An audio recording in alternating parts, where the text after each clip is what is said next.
I believe you and I could never really say goodbye. Someone in the dark for me. Ce projet a failli faire capoter l'album Thriller. What are you talking about? Un opus ambitieux qui doit être chapeauté par Quincy Jones et qui se paye le luxe d'avoir Michael Jackson pour raconter l'histoire d'un film. Mais ce projet ne s'arrête pas là, car il propose également une chanson inédite de Michael Jackson qui allait faire directement concurrence à l'album Thriller et allait causer d'énormes problèmes juridiques. What's the problem? Ne permettant pas à deux œuvres d'un même artiste coexister. On va parler aujourd'hui du projet de Steven Spielberg, Quincy Jones et Michael Jackson, le E.T. Storybook, l'histoire du film E.T. raconté par Michael Jackson. E.T., the extraterrestrial, a specially produced storybook album with dialogue and music from the Academy Award-winning movie narrated by Michael Jackson. Dans cette vidéo, nous reviendrons sur la naissance du projet, la prise de risque assumée de travailler sur deux projets différents en même temps, amenant à un véritable problème juridique qui mettra en péril la sortie de Thriller. Mais pour commencer, je vous propose de faire une brève rétrospective du film à l'initiative de ce projet, E.T. l'extraterrestre. E.T. téléphone maison.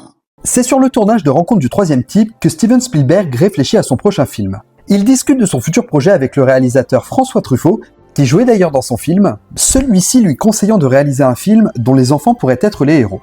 Et comme initialement, Steven Spielberg voulait travailler son prochain film avec une intrigue extraterrestre terrorisant une famille, il se dit qu'il pouvait tourner ça autrement. L'histoire d'E.T. est l'archétype du scénario d'un enfant manquant d'une figure parentale qui se lie d'amitié avec un être extraordinaire. Et ce genre d'histoire peut proposer plusieurs options. Un alien, un géant de fer, voire des animaux comme pour sauver Willy. Mais cette fois-ci, il s'agirait d'un alien laissé par ses semblables sur Terre et cherchant un moyen de joindre ses congénères pour qu'ils viennent le récupérer. Le jeune Elliot va alors développer un lien particulier avec ce visiteur inattendu, essayant de le protéger par tous les moyens des personnes qui s'intéressent de trop près à lui et pas forcément avec les meilleures intentions. Mais bien sûr pour Elliot, aider son ami à rentrer chez lui signifie également lui dire au revoir et renoncer à lui. Et pour faire le lien avec Michael Jackson, on est typiquement dans le genre d'histoire qui touche le cœur du chanteur. D'ailleurs, souvenez-vous, quelques années plus tôt, Michael Jackson avait signé la bande originale du film Ben qui retraçait une histoire d'amitié entre un rat et un jeune garçon, même si la thématique du film était plutôt horrifique.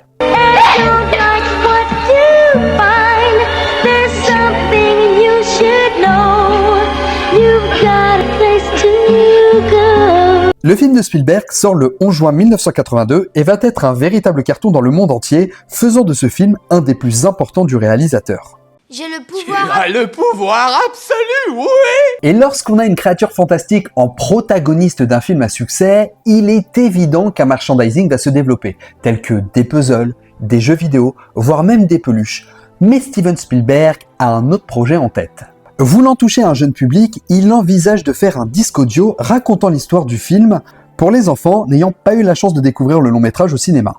Et pour accompagner le projet qu'il va intituler The E.T. Storybook, Steven Spielberg veut avoir une chanson qui puisse parler aux jeunes. C'est donc naturellement qu'il se tourne vers son ami Quincy Jones pour produire cette fameuse chanson. Le réalisateur est clair, il veut pouvoir intégrer la chanson et scinder l'histoire de son film dans un récit d'une quarantaine de minutes. La chanson devait pouvoir ouvrir le disque, mais également le clôturer. Quincy Jones est emballé par le projet, mais il a déjà un emploi du temps bien chargé, travaillant en parallèle sur l'album Thriller de Michael Jackson, et n'ayant que 4 mois pour livrer le projet. Il fallait donc pouvoir avoir une organisation bien serrée, c'est alors que Quincy eut une idée. Pourquoi ne pas profiter de son travail sur Thriller et optimiser son temps en proposant à Michael Jackson d'enregistrer la chanson? Bien que Michael est extrêmement investi pour son prochain album, il ne peut évidemment cacher son enthousiasme. Lui qui avait encore des projets de conquête pour le cinéma, il voyait en ce projet une nouvelle opportunité. Sa première expérience avec The Wiz ne lui a malheureusement pas encore ouvert cette porte. Et en plus de ça, Spielberg est à l'époque le réalisateur du moment. Et rétrospectivement, quand on y pense aujourd'hui, E.T. est la figure emblématique du cinéma des années 80. Sachant également que Michael Jackson est la figure emblématique musicale des années 80, absolument rien ne laisse présager que ce projet soit un échec. Et pourtant, ça va être bien pire, mettant carrément à mal l'avenir de Thriller. Promis, je vous explique tout dans quelques instants, mais d'abord, j'aimerais qu'on revienne sur la chanson qui allait habiller ce projet E.T. Storybook, Someone in the Dark.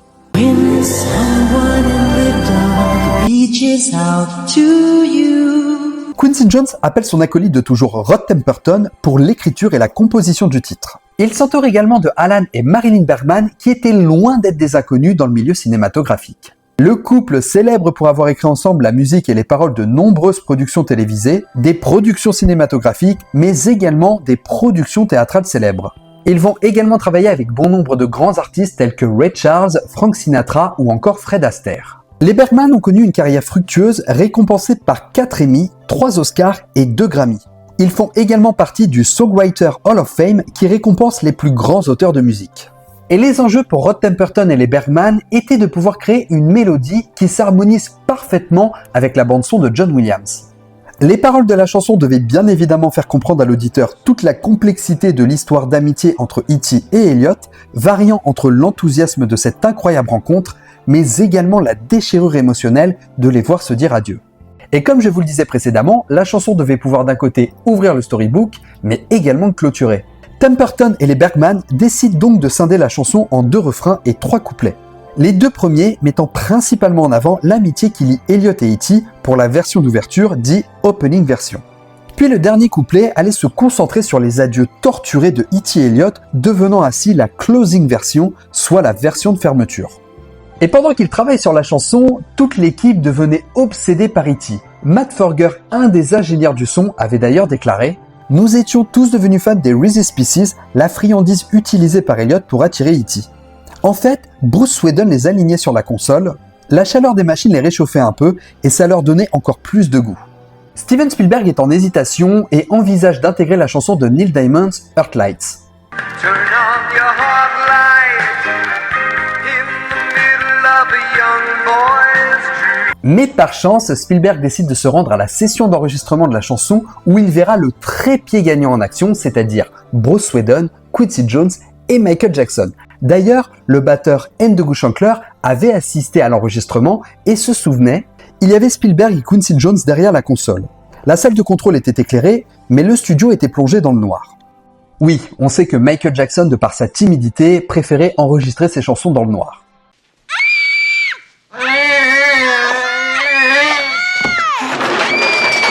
En entrant, j'entends une musique et je pense qu'ils écoutent un playback. Quand soudain, une voix dit « Est-ce que je peux rechanter cette phrase ?»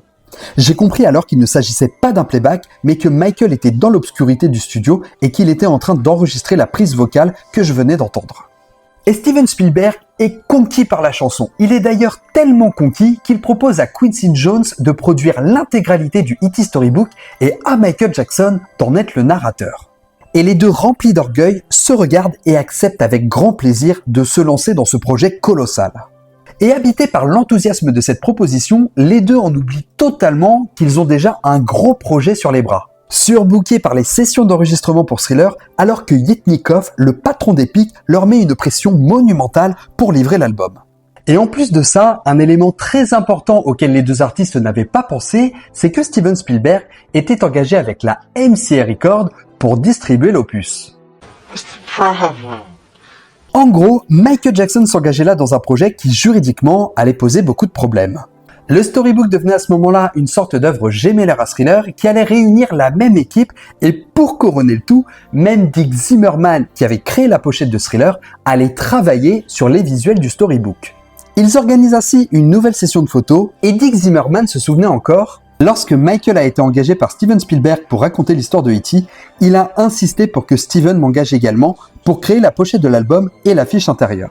Ce soir-là, une fois la séance terminée et le film développé, je suis allé rencontrer Michael pour lui montrer le résultat de notre co-création.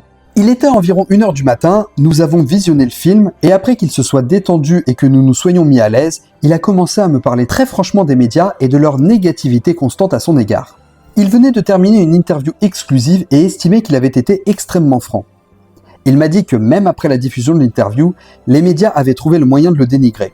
Les larmes aux yeux, il a déclaré « Je ne sais vraiment plus quoi faire. Je ne sais plus comment gérer les médias. Tout ce que je dis, ils le déforment et me donnent une mauvaise image. Je ne sais plus quoi dire ni quoi faire. » Ce qui m'a le plus impressionné lors de cette conversation approfondie, c'est la déclaration la plus importante qu'il m'ait faite.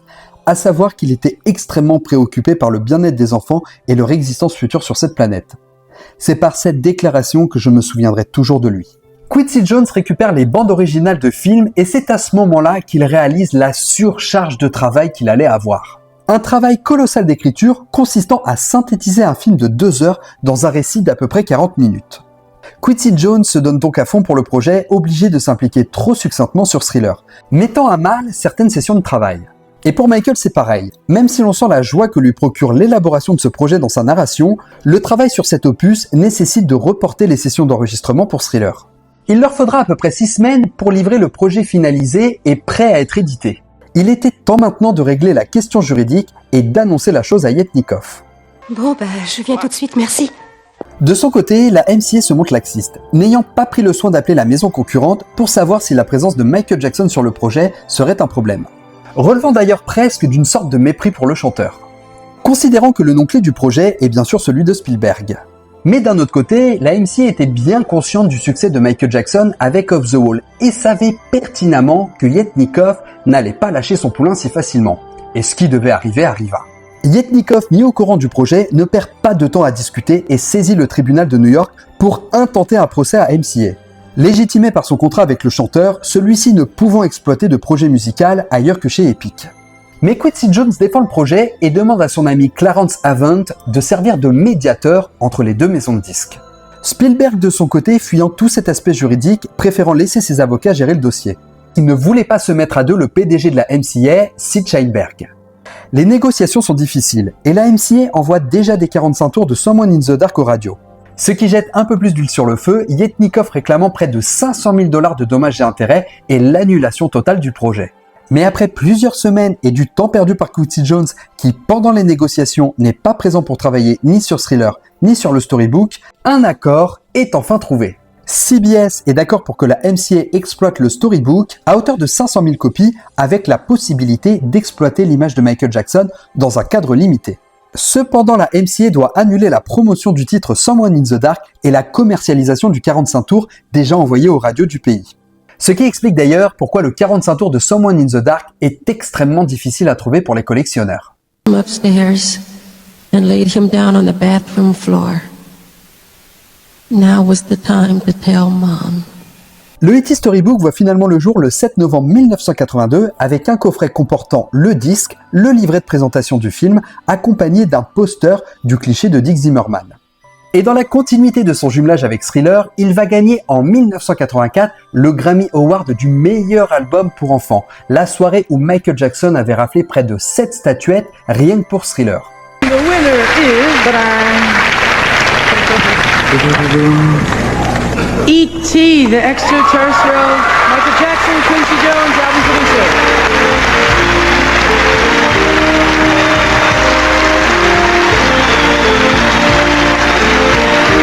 It took us 3 months to make the album Thriller, and one of the most dangerous joint decisions that Michael and I made was to accept to do an album for Steven Spielberg on the storybook album of E.T.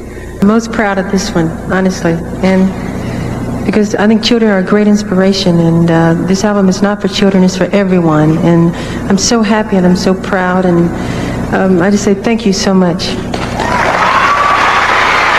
Et alors que les années passent et que le couac juridique pour la sortie du storybook semble se dissiper, force est de constater que depuis, aucune réédition ne verra le jour. Mais c'est en 2001 que Michael Jackson édite une édition spéciale de Thriller proposant dans l'un de ses titres bonus l'opening version de Someone in the Dark, symbolisant une sorte de réconciliation entre Thriller et le E.T. Storybook. D'ailleurs, vous noterez que sur le fourreau de l'édition spéciale de 2001, on constate qu'il est noté que l'album a gagné 8 Grammy Awards, en l'occurrence 7 pour Thriller et celui du E.T. Storybook.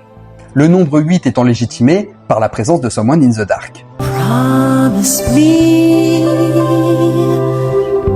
Et pourtant, quelques mois plus tard, en 2002, Steven Spielberg fête le 20e anniversaire du film E.T. Il va évidemment remasteriser son film et proposer un merchandising de taille. Cependant, le E.T. Storybook va être le grand absent de cette remasterisation. Cet objet devenant victime d'une sorte de cancel culture de la collaboration entre Spielberg et Michael Jackson, les deux artistes ayant vu leur relation se dégrader au fil des années. Entre l'annulation de la participation de Michael au film de Spielberg sur Peter Pan, He said to me that he's Peter Pan, you know, and I feel that way too, and I guess we have the same feel about life. mais également le procès médiatique que celui-ci fait à Michael en 1995, qualifiant les propos de la chanson They Don't Care About Us comme antisémites. Et alors que le storybook aurait dû être la réunion iconique de deux figures emblématiques de la pop culture des années 80, alliant le mariage parfait entre le cinéma et la musique, une sorte d'enfant illégitime entre Steven Spielberg et Michael Jackson, devenant finalement la tumeur de l'album Thriller, handicapant considérablement son élaboration pour finalement devenir une partie intégrante de son histoire. Réconcilié avec celui-ci en proposant maintenant dans ses rééditions l'opening version de Someone in the Dark. Cependant, le E.T. Storybook va se perdre au travers des années, emmenant avec lui la dernière pièce du puzzle, c'est-à-dire la closing version de Someone in the Dark qui, à ce jour, n'a jamais été rééditée.